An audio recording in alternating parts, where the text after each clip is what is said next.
ছোট মলা মাছের রেসিপি এইভাবে ট্রাই করলে গরম ভাতের সঙ্গে আর অন্য কিছু দরকার পড়বে না। খেতে এতটাই ভালো হয়, এইভাবে একবার হলো ট্রাই করে দেখতে পারেন। নমস্কার বন্ধুরা, অমৃত চ্যানেল কুকিং চ্যানেলে সবাইকে স্বাগত জানিয়ে আবারও হাজির হয়েছি।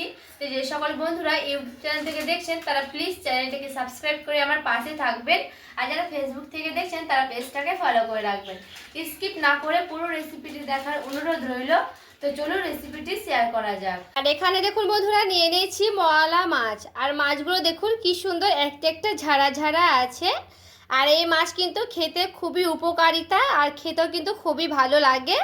বাচ্চা বড় সবারই কিন্তু এই মাছ খাওয়া খুবই ভালো, মানে ভীষণই দরকার। বয়স্ক মানুষদের কিন্তু এই মাছ খুবই উপকারী। তো বন্ধুরা, এই মাছ কিন্তু আমি খুব ভালো করে দেখুন বেছে নেব। তো খুব একটা এই মাছগুলো টাইম লাগে না বাছতে। তো দেখুন এখানে আমি বাটিতে জল নিয়েছি, এরপরে বাটিতে সবগুলোই মাছ আমি দিয়ে দিচ্ছি। মাছটাকে আমি একটু ভালো করে এইভাবে ধুয়ে নেব। আর এই যে দেখুন, এই মাছে কিন্তু আঁশও হয় না, একটু সামান্য আঁশ আছে, কোনো অসুবিধে নেই। দেখুন এইভাবে আমি শুধু পেটটাকে মানে বের করে ভুঁড়িটাকে বের করে নেব। তো আর এইভাবে লেজটাকে আমি নখ দিয়ে দেখুন কেটে নিচ্ছি। আর মাছটা কিন্তু আমার পুরোপুরিভাবে বাছানো হয়ে গেছে, যেহেতু এই মাছে কিন্তু খুব একটা টাইম লাগে না বাছতে, দেখবেন তাড়াতাড়ি কিন্তু হয়ে যায়। তো আমি এইভাবে কিন্তু মাছগুলোর ভুঁড়িগুলো বের করে দিচ্ছি, তারপরে ফিরে আসছি। দেখুন সবগুলো মাছ কিন্তু এই যে পেট থেকে ভুঁড়িগুলো বের করে নিয়েছি, আর লেজটা আমি কেটে নিয়েছি। একটা বড় জায়গাতে নিয়ে নিলাম। এরপরে আমি এখানে দিয়ে দিচ্ছি লবণ। লবণটা একটু বেশি করে দিয়ে দিচ্ছি। এরপরে লবণটার সঙ্গে খুব ভালো করে এভাবে কষলে নিতে হবে। আর দেখুন এইভাবে কিন্তু খুব সুন্দর করে কষলে নিচ্ছি। এতে করে দেখবেন যে ছোট ছোট একটা আঁশ থাকে, সেই আঁশটা কিন্তু পড়ে যাবে। তো আমি এইভাবে প্রায় 2-3 মিনিট একটু ভালো করে এখানে কষলে নিচ্ছি। দেখুন, আর এই যে দেখুন বন্ধুরা, কত সুন্দর দেখুন আঁশগুলো কিন্তু একেবারে ছেড়ে ছেড়ে গেছে, দেখে বুঝতে পারছেন। এই যে দেখুন, আর এইভাবে কষলাতে কষলাতে কিন্তু খুব সুন্দরভাবে পরিষ্কার হয়ে যাবে আঁশগুলো। তো আমি এখানে ধুয়ে নিচ্ছি। তো জল দিয়ে কিন্তু খুব ভালো করে কষলে কষলে ধুয়ে নিতে হবে। তারপরে দেখাচ্ছি কত সুন্দর কিন্তু একেবারে চকচকে হয়েছে মাছগুলো।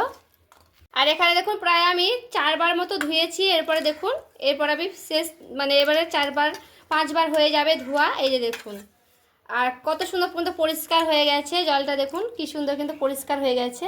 আর এই মাছগুলো কিন্তু যত ধুবো তত কিন্তু আঁশ ছাড়বে, এগুলো কিন্তু আঁশ মানে শেষ হয়ে যাবে না, একেবারে ছোট ছোট যেহেতু, তার জন্য। তো এইভাবে কিন্তু কষলে করতে প্রায় আমি 5 বার ধুয়েছি। এক্ষেত্রে কিন্তু আপনাদের আরও ধুতে লাগলে কিন্তু ধুয়ে নেবেন, যে হিসাবে জল পরিষ্কার হয়ে যাবে ততক্ষণ না উঠিয়ে নিচ্ছি। আর দেখুন কত সুন্দর কিন্তু পরিষ্কার হয়েছে, দেখে বুঝতে পারছেন। দেখুন কি সুন্দর একেবারে এখানে চকচকে হয়ে গেছে, এখানে কিন্তু আর আঁশ নাই। মাছগুলো কিন্তু এরকমই ধোয়া হবে। এই মাছগুলো প্রায় আমি 4-5 বার ধুয়েছি, পরিষ্কার করে করে জল পাল্টে পাল্টে ধুয়েছি একটা একটা করে। আর এখানে দেখুন যখন পরিষ্কারভাবে ধোয়া হয়ে যাবে তখন তারপরে আমি দিয়ে দিচ্ছি লবণ অল্প করে, পরে দিয়ে দিচ্ছি হলুদের গুঁড়া। এরপরে লবণ আর হলুদের গুঁড়াটা দিয়ে খুব ভালো করে দেখুন এখানে আমি মাখিয়ে নিচ্ছি। এখানে ভাজার প্রায় 15-20 মিনিট আগে যদি এইভাবে ধুয়ে নিয়ে লবণ হলুদটা মাখানো যায়, এতে করে মাছের ভেতরে কিন্তু লবণটা ঢুকে যায়, এতে মাছটা ভাজার সময়তে কিন্তু খুব ভালো হয়। আর মাছের ভেতরে লবণ হয়ে যাবে, তখন কিন্তু মানে রান্নাটা খেতে ভালো লাগে। তো এইভাবে দেখুন খুব ভালো করে আমি লবণ হলুদটা মাখিয়ে নিলাম। এরপর আমি এখানে রেখে দিচ্ছি প্রায় 15-20 মিনিটের মতো। দেখুন আমি কড়াই বসিয়ে নিয়েছি, কড়াই দিয়ে দিচ্ছি সরিষার তেল। দেখুন তেলটা পুরোপুরিভাবে কিন্তু খুব সুন্দর করে গরম করে নিতে হবে, যেহেতু এখানে মাছ ভাজবো, তার জন্য মাছ ভাজার জন্য তেলটা কিন্তু খুব সুন্দর গরম লাগবে। এরপরে আমি সেই মাছগুলোকে দিয়ে দিচ্ছি।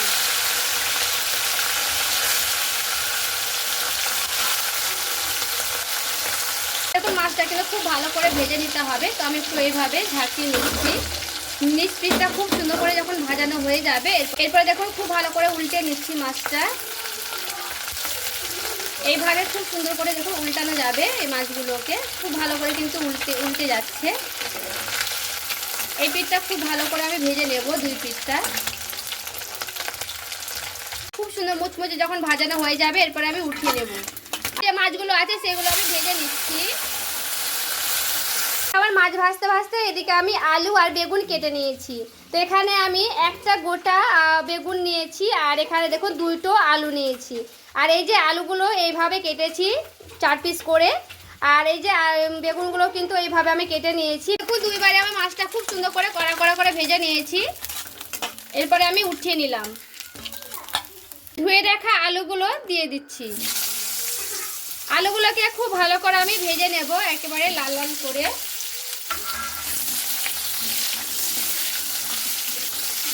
এখানে দেখুন আলুটা আমার খুব ভালো করে লাল লাল করে কিন্তু ভাজানো হয়ে গেছে। দেখুন দুই পিঠটা খুব সুন্দর করে কিন্তু ভেজে নিয়েছি। এরপর আমি আলুটাকে উঠিয়ে নিচ্ছি।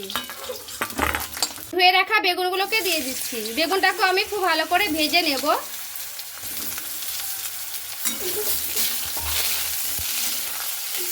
দেখুন বেগুনটা আমার খুব ভালো করে ভাজানো হয়ে গেছে। তো বেগুন ভেজে কিন্তু বেশিক্ষণ রাখতে হয় না, নাহলে কিন্তু সেদ্ধ হবে না। তো বেগুনটা আমি উঠিয়ে নিচ্ছি। দেখুন পেঁয়াজ নিয়ে নিচ্ছি। তো পেঁয়াজটা আমি খুব ভালো করে কেটে নেব। প্রথমে দেখুন পেঁয়াজটা আমি কিভাবে কাটছি। পেঁয়াজটা আমি খুব সুন্দর করে কিন্তু মিহি মিহি করে কেটে নেব।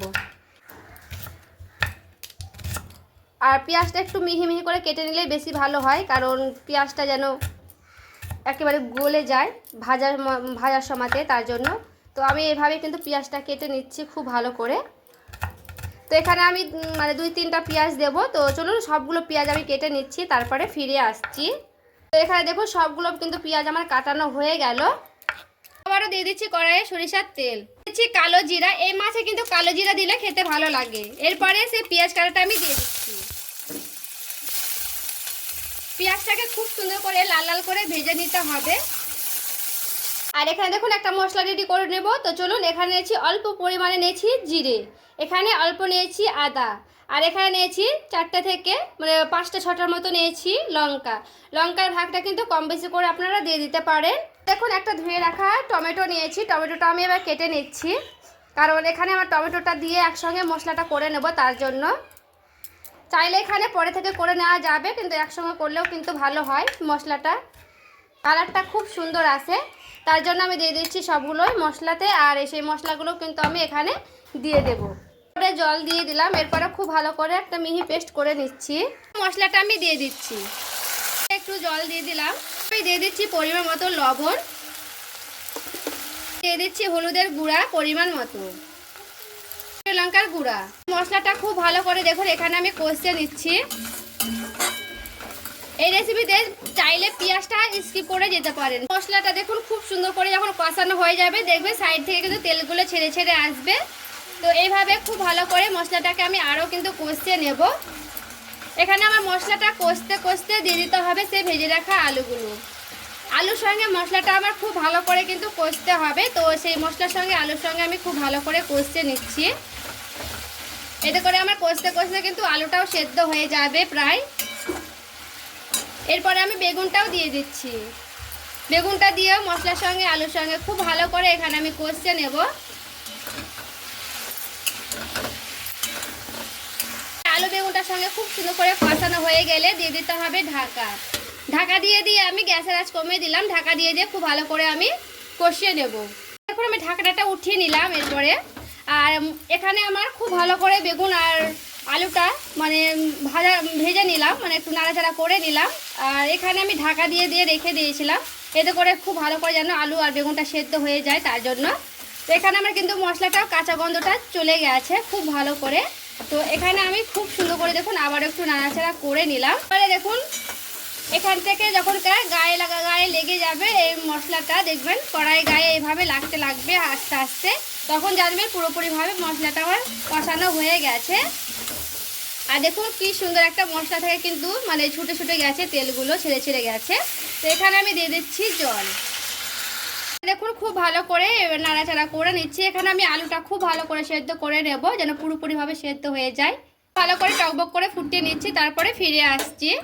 এখন আমি ঢাকনাটা উঠিয়ে নিলাম। আর এখানে আমার পুরোপুরিভাবে কিন্তু খুব সুন্দরভাবে ফুটিয়ে নিয়েছি। আর আলুগুলো দেখুন পারফেক্টলি সেদ্ধ হয়ে গেছে। দেখুন বেগুনগুলো খুব সুন্দর সেদ্ধ হয়েছে। এরপর আমি ভেজে রাখা মাছগুলো দিয়ে দিচ্ছি।